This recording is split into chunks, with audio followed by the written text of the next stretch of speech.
ya ayyuhalladzina amanu sta'inu bisabri wassalah. Hei orang-orang beriman, mintalah pertolongan dengan sabar dan sholat. Oh, ya Allah, ini kan pesan makku gitu.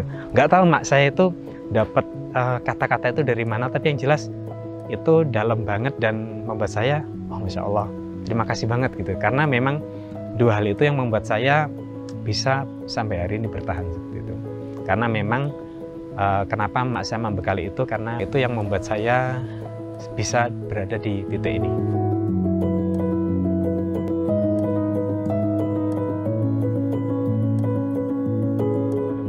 Perkenalkan, nama saya Alex Wijaya. Saya biasa dipanggil Kak Ale karena memang saya bergerak di bidang public speaking yang berhubungan dengan anak-anak. Jadi ketika saya memperkenalkan nama panjang saya kok kesulitan.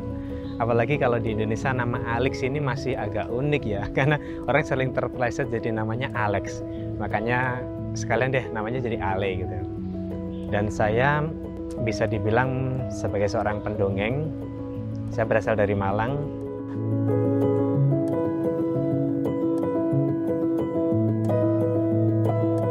Masa kecil saya besar di Blitar, walaupun kalau secara KTP saya lahirnya itu tertulis Denpasar.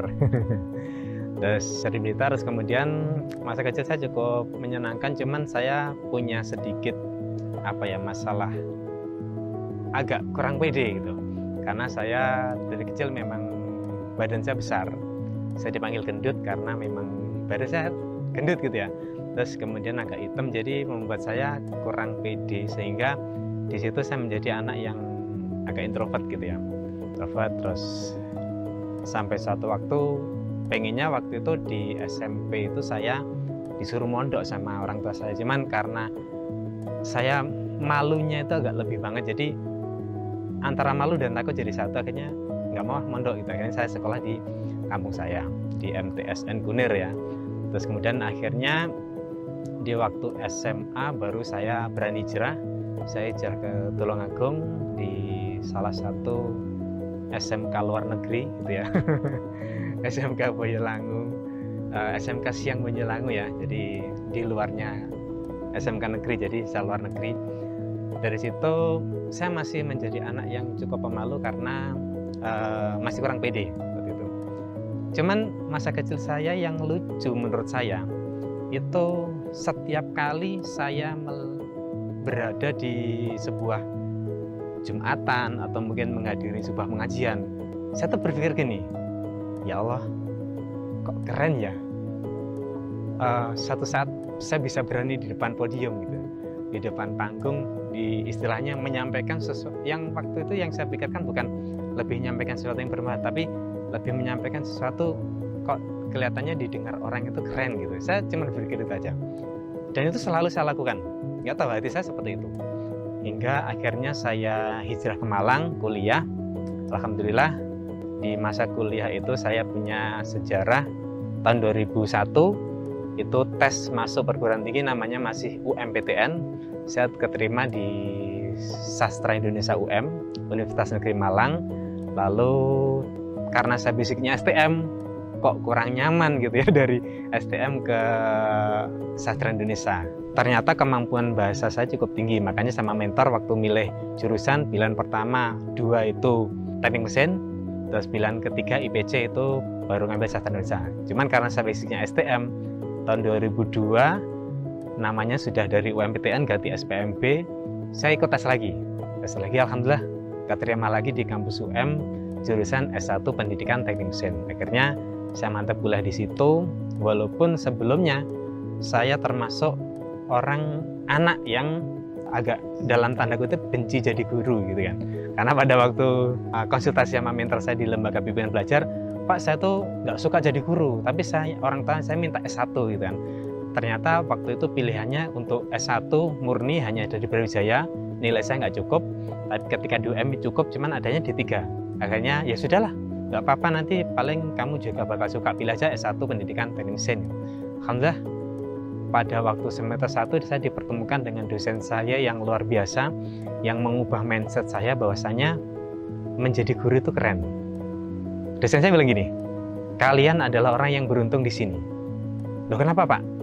Saya waktu itu jujur, saya termasuk anak dari STM yang benci jadi guru. Karena ya tahu sendirilah STM seperti itu. Seperti ini. Dosen saya bilang gini mas, jadi guru itu kalian bakal dapat 2 hal. Yang pertama, kalian dapat gaji di dunia karena profesional bekerja. Yang kedua, kalian dapat gaji di akhirat karena menebarkan ilmu yang bermanfaat. Dari situ saya wah, saya kan muslim, saya yang cari yang kedua nih yang lebih banyak saya cari gitu. Akhirnya dari situ saya semakin cinta jadi guru, walaupun di awal-awal saya menjadi anak masih pemalu gitu ya. Akhirnya dari situ saya konsultasi sama kakak tingkat saya, mas gimana sih biar jadi orang itu bisa supel, bisa grapyak, bisa pede lah gitu. Akhirnya saya di sana masuk organisasi. Alhamdulillah di organisasi tersebut saya tumbuh menjadi mahasiswa yang cukup aktif, belajar diskusi, belajar debat. Akhirnya saya kenal lintas kampus karena pertemuannya di organisasi ekstra kampus tersebut mengumpulkan mahasiswa antar kampus juga. Dari situ saya banyak belajar tentang bagaimana ketika public speaking itu kita pelajari dan kita suka, insya Allah bisa kok gitu kan. Alhamdulillah dari situ saya kuliah itu dengan lumayan dalam artian saya mulai berani jadi petugas ketua bidang di HMJ.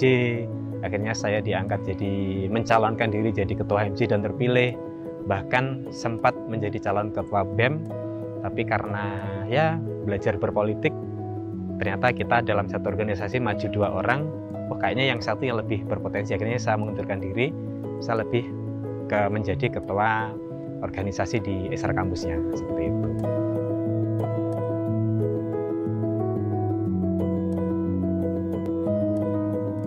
Untuk dari sisi public speaking sendiri ke bidang profesi, sebenarnya yang terjadi hari ini dibandingkan dulu itu masih agak jauh ya.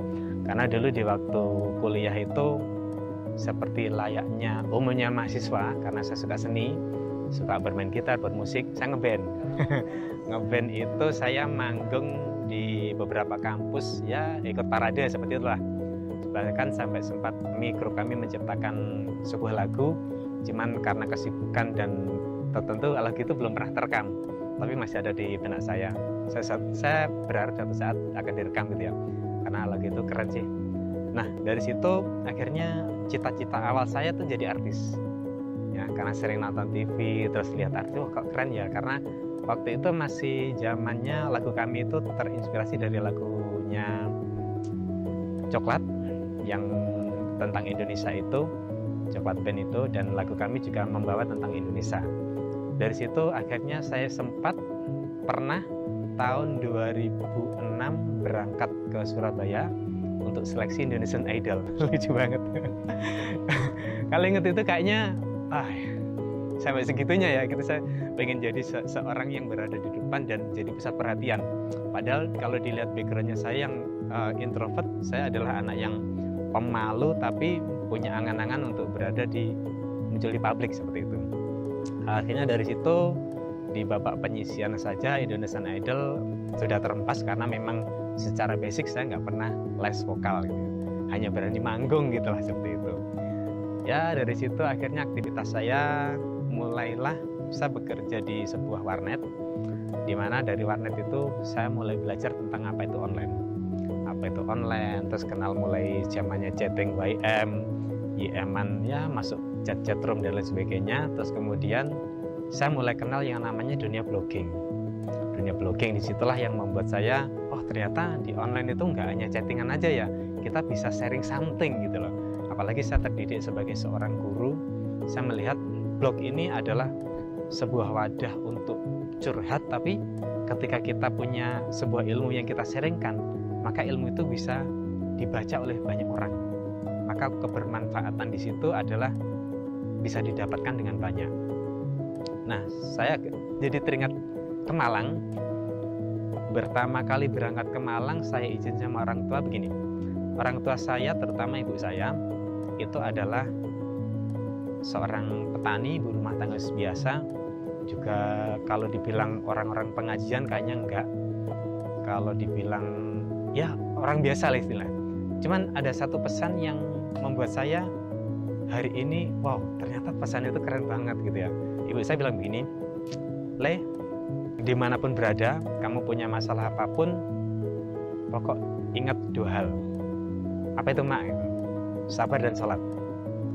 Wes, itu saya pegang mulai awal kuliah sampai saya menikah, sampai akhir-akhir ini, karena saya memang bukan akhir ini ya, mulai awal saya bergerak di bidang dunia dongeng, itu kan istilahnya dai untuk anak. Nah, saya akhirnya kan mempelajari agama nih. Ternyata apa yang dipesankan mak saya itu keren banget gitu loh. Saya waktu itu membuka mushaf Al-Quran di dalam surat Al-Baqarah ayat 153, salah satu bunyinya begini, ya ayyuhalladzina amanu sta'inu bisabri wassalah. Hei orang-orang yang beriman, mintalah pertolongan dengan sabar dan sholat. Wah, ya Allah, ini kan pesan makku gitu. Nggak tahu mak saya itu dapat kata-kata itu dari mana, tapi yang jelas itu dalam banget dan membuat saya, oh Masya Allah, terima kasih banget gitu. Karena memang 2 hal itu yang membuat saya bisa sampai hari ini bertahan gitu. Karena memang kenapa mak saya membekali itu, karena kami bukan dari keluarga yang kaya raya, ya biasalah, keluarga biasa aja. Dan alhamdulillah semua itu yang membuat saya bisa berada di titik ini. Terima kasih makku, I love you.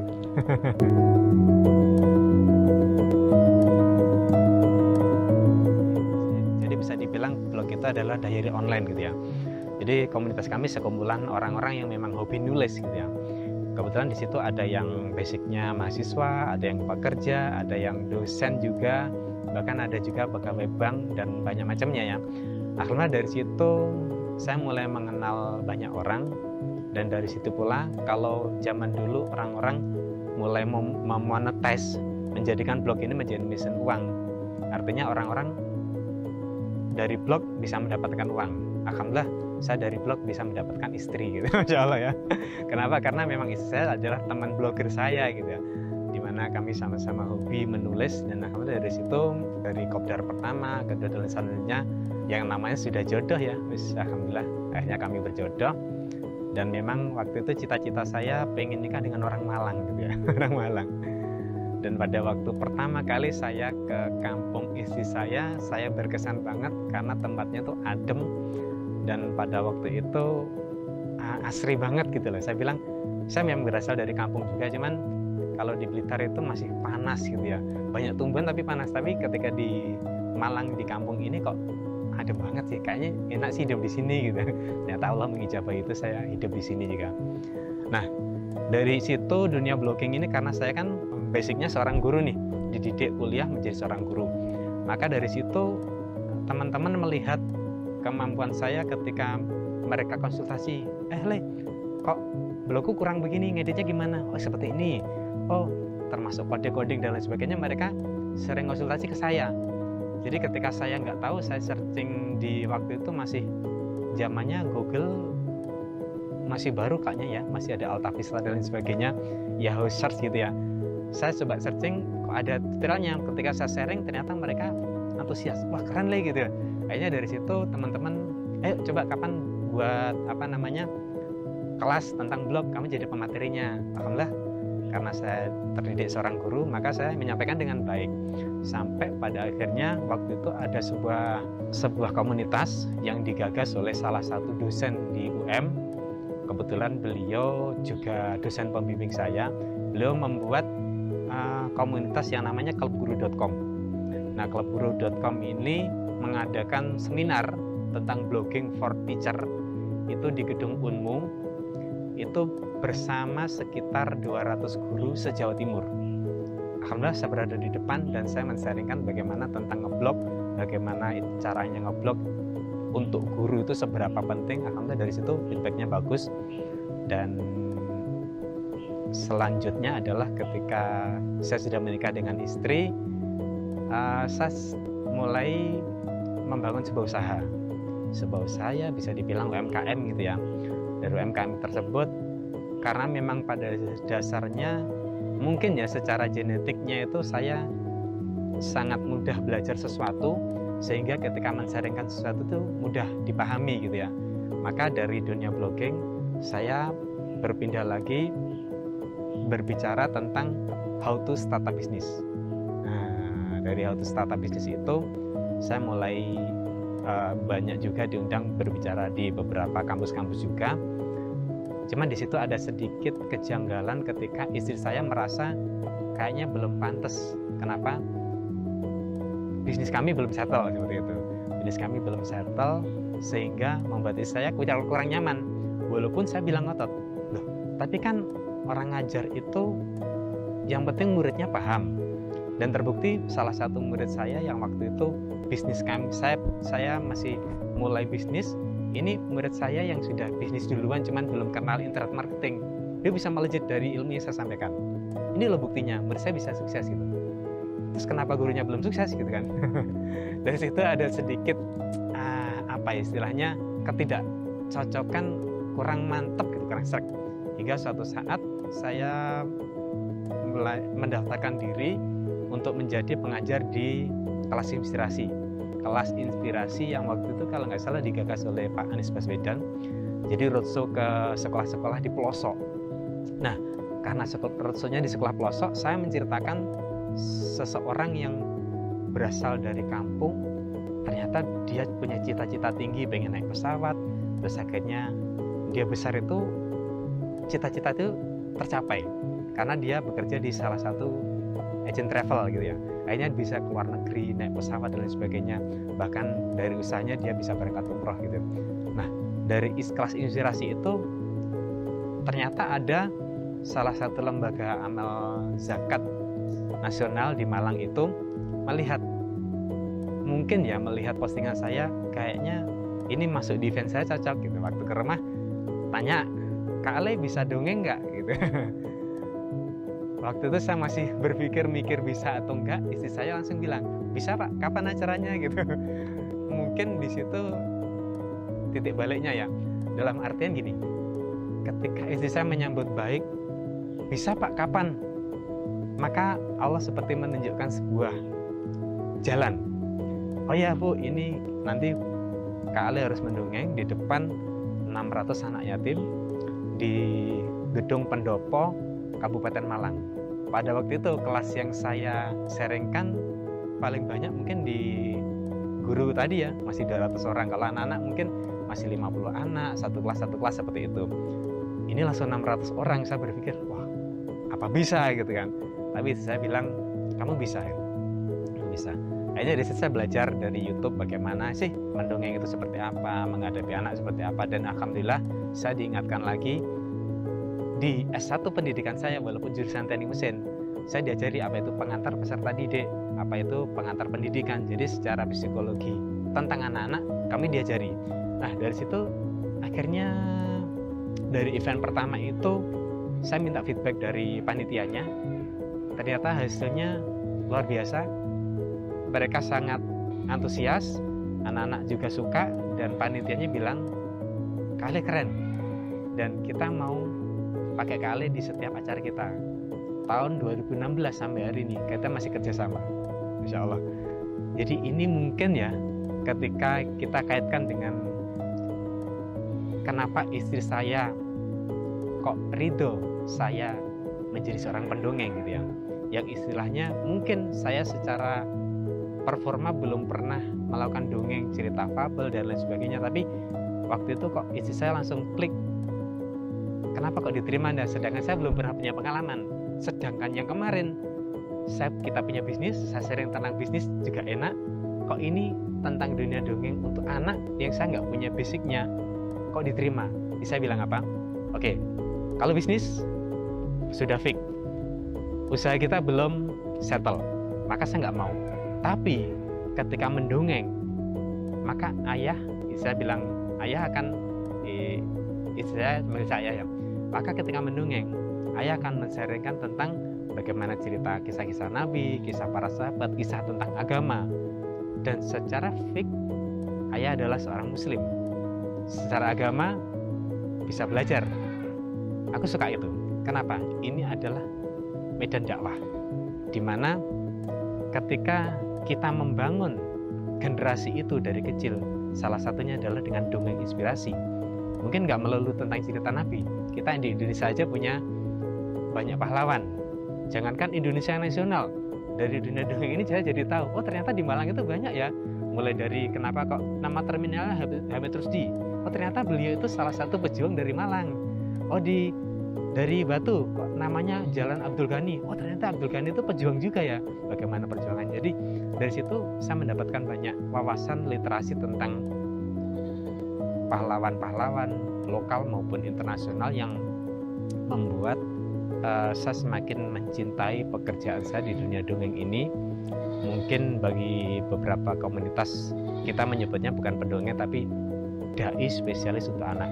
Nah, jadi karena kita melihat satu fenomena ketika anak-anak ini dihadirkan sosok yang mungkin mubalik besar, kiai, ternyata ada beberapa kiai itu yang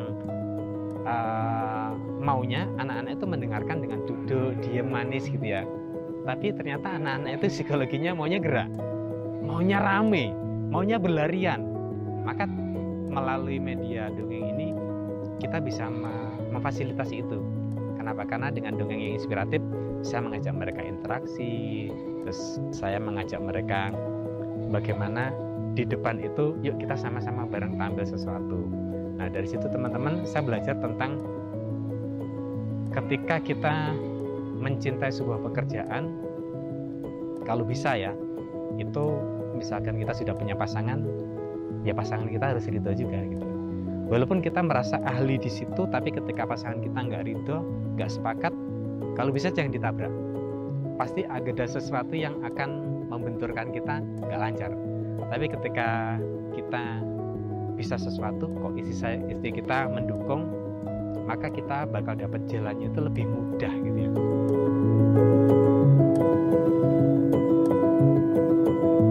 Alhamdulillah hari ini sukses memiliki 3 orang anak. Yang paling besar itu adalah yang menjadi inspirasi nama bisnis kami, yaitu di bidang fashion, ICK Collection. Dulu masih IC Collection karena belum punya adiknya, akhirnya nama anak pertama kami IC, nama keduanya K. Jadi akhirnya hari ini kita gabung jadi ICK Collection. Dan anak-anak kami adalah anak-anak homeschooling. Dan ketika berbicara tentang homeschooling, maka kesibukannya berbeda dengan anak-anak sekolah pada umumnya. Nah, apakah ketika saya mendongeng, terus bisnis kami yang di bidang fashion jadi nggak jalan lagi? Alhamdulillah, bisnis tersebut masih jalan dan mulai kami coba delegasikan kepada anak pertama kami. Artinya anak pertama kami bisa internet marketing dong. Ya begitulah.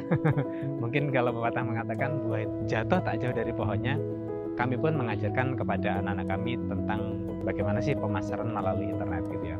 Alhamdulillah dari situ kami bisa support mempromosikan produk kami, bahkan dia pernah menjadi foto model dari produk kami sendiri. Karena pada waktu itu bukannya kami ingin mengangkat anak kami, tapi lebih kepada wah daripada nyewa artis mahal gitu, mending anak sendirilah difoto seperti itu. Nah dari situ kami coba mengajarkan kepada anak kami bagaimana sih cara promosi. Bahkan hari ini dia bisa melakukan handling objection ketika ada customer komplain, ada customer mau bertanya produk, dia udah bisa mereply-nya. Oh bagaimana bunda, membutuhkan produk apa dan sebagainya, itu bisa. Tentu tetap dengan pengawasan kami seperti itu ya. Nah dari situ karena kami ketika kembalinya basicnya adalah keluarga blogger gitu. Hari ini pun anak saya juga ngeblog gitu, punya media blog juga untuk menulis. Alhamdulillah dari situ di usianya yang masih 12 tahun dia udah mulai dapat job juga, bagaimana untuk menulis, sudah dapat endorse produk juga. Yang kami tanamkan sih bukan kepada cara menghasilkan, senang menghasilkan cuan dari online ya, tapi oh ternyata dari media online yang hari ini mungkin kebanyakan anak-anak megang gadget itu untuk main game lah, atau mungkin hanya sekedar scrolling video lucu atau bahkan video yang entah berantah. Anak kami diajarkan ini loh, kamu tuh bisa jadi content creator melalui gadget ini gitu ya. Makanya dari situ juga karena hasil dari anak kami yang masih, kalau menurut kami kurang sempurna sih, tapi entah kenapa orang lain melihat pola pengajaran dan pendidikan anak-anak kami itu kok wah keren gitu ya. Ya Masya Allah kami didoakan ya amin. Dari situ makanya ketika kami memperkenalkan diri, saya adalah Kak Ale pendongeng yang spesialis ngurusin anak-anak. Kalau istri saya lebih ngurusin orang tuanya, bergerak di bidang parenting gitu ya. Jadi kalau saya tampil untuk mendongeng, kalau istri saya tampil untuk parenting. Jadi kami memang di dunia homeschooling itu belajar tentang home education. Bahwasanya belajar itu enggak cukup anak-anak aja, ya orang tuanya belajar juga, terutama teknologi. Jangan sampai anak kita dikasih gadget bahkan canggih, tapi orang tuanya nggak bisa ngikuti itu. Bahkan untuk buka HP aja, di password dia nggak tahu. Apakah ada? Ada. Ada. Anak zaman sekarang keren dan luar biasa. Nah makanya dari situ, kenapa sih kok kami tetap bergerak di bidang parenting dan dunia blogging bahkan influencer? Kami ingin memberi warna. Kalau hari ini mungkin teman-teman scrolling TikTok, Reel dan lain sebagainya, kontennya bisa dibilang cukup miris ya. Tapi kan ketika kita melarang mereka nggak bisa. Maka salah satunya jalan adalah yuk kita juga ikut andil peran, buatlah konten yang positif seperti itu. Maka anak-anak kami libatkan. Seorang S1 pendidikan teknik mesin kok ngomongnya tentang pendongeng gitu ya. Makanya dari salah satu kemarin saya pernah diangkat di media mainstream, Warta Jakarta kalau nggak salah. Dulu pegang obeng, sekarang jadi pendongeng judulnya gitu. Ya saya bilang itu bukan sesuatu yang apa ya, yang hiperbolik, tapi memang ya saya sekolahnya di bidang mekanik gitu, tapi kok akhirnya kan jadi pendongeng. Dari situ ternyata ketika kita mengetahui apa talent kita, terus bagaimana passion kita, insya Allah kita akan menemui jalan yang paling terang dari hidup kita. Dan apakah talent itu bisa berubah? Bisa jadi. Tapi mungkin itu kemungkinan kecil. Karena ketika kita tes talent mapping bakal ada banyak sekali. Jadi manusia itu ada sekitar 32 talent dalam hidupnya. Dan itu terbagi dari 8 talent yang paling bagus, lalu disusul yang menengah, lalu disusul yang paling buruk. Nah maka kita difokuskan kepada 8 talent yang paling bagus ini. 3 talent terbaik kita apa? Nah ketika kita udah tahu 3 talent terbaik kita apa, ketika sudah berada di nomor 1, maka itu lanjutkan, pasti bakal menemui titik terang. Tapi kok yang satu kok kayaknya saya kurang nyaman, yang kedua masih boleh, yang ketiga maksimalin. Nah itu teman-teman. Jadi dari sini saya menemukan sebuah moto dalam hidup saya yang saya tertulis di CV saya, kurikulum vitae. Tebarkan kebaikan di mana-mana, karena berbuat baik itu tidak ada ruginya. Tebarkan kebaikan di mana-mana, karena berbuat baik itu tidak ada ruginya. That's it. Itu saya suka banget moto itu. Itu adalah gabungan dari moto 2 orang dosen yang saya favoritkan. Beliau sekarang sudah almarhum, semoga arwah beliau diterima di Allah. Beliau menginspirasi saya bahwasanya ojo leren dadi wong apik. Oke, mungkin itu yang bisa saya sampaikan dari saya. Saya Alex Wijaya atau dikenal dengan Kak Ale Pendongeng Malang. Wassalamualaikum warahmatullahi wabarakatuh.